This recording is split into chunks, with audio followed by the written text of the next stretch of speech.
But this is the tagline we go with. Called to worship, equipped to serve. That's a tagline. We can call it a theme if you want. So we're flowing for the next few weeks, a couple of weeks, we'll be flowing with a theme. Actually, for the rest of the year, we'll be flowing with a theme of worship until Epiphany, until the Advent season comes. So our theme is called to worship, equipped to serve. And our key scripture, our key verse is 1 Peter chapter 2, verse 9. You know this very well. It says, but you are a chosen people, a royal priesthood, a holy nation, God's special possession, that you may declare the praises of him who called you out of darkness into his wonderful light. Beautiful. But I'll read again. But you are a chosen people, a royal priesthood, a holy nation, God's special possession, that you may declare the praises of him who called you out of darkness into his wonderful light. So worship is our calling and our service. And when we think of worship, we often imagine songs, instruments, and melodies rising in a sanctuary, on the platform, on a stage, whatever it is. While these are beautiful expressions, worship is far deeper, far more meaningful than music. Yes, music is part of it. That's just one aspect of worship. It is the calling and a place of worship. Worship is a calling. So we're called to worship. And we're equipped to serve. That's the theme. So worship is a calling. Worship begins with a call. What is a call?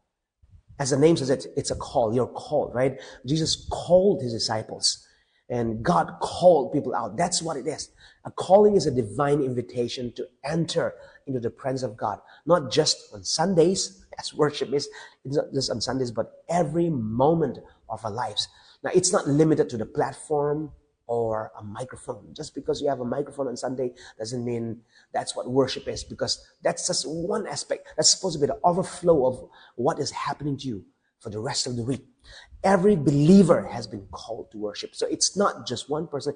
Every believer is called to worship. You may have a lead worshiper, but the lead worshiper is just ushering everyone, every congregation to the place of worship. That's what we are. We're called to worship.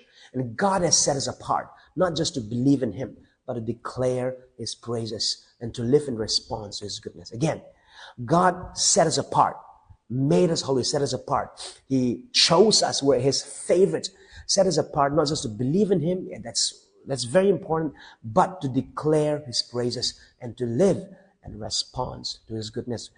We live in response to everything God has done. We love because he first loved us. Everything we do is in response to what God has already done. So God created us. God set us apart to live in response to his goodness. And there are some scriptures on that, and concerning the calling, this for the gifts and the calling of God are irrevocable. If God has called you, that's irrevocable. Of course, everyone is called to worship, but then there's the office of the worship team. That's a different one, right? We'll talk about it in this series. We'll be talking about it, the office of the worship team and the purpose behind it, everything. So for the gifts and the calling of God are irrevocable. That's what Romans 11:29. The gifts and the calling of God. If God has gifted you and if God has called you, it's irrevocable. Irrevocable. It's going to be taken back. So all you got to do is to step into it. And then John 15:16 says, Jesus said, you did not choose me, but I chose you and appointed you that you should go and bear fruit, and that your fruit should abide, so that whatever you ask the Father in my name, he may give it to you. We did not choose, but God chose us. We are chosen. All right. So it's not our choosing, is we choose because we have been chosen. It's a response to God's choice of us, God choosing us, all right?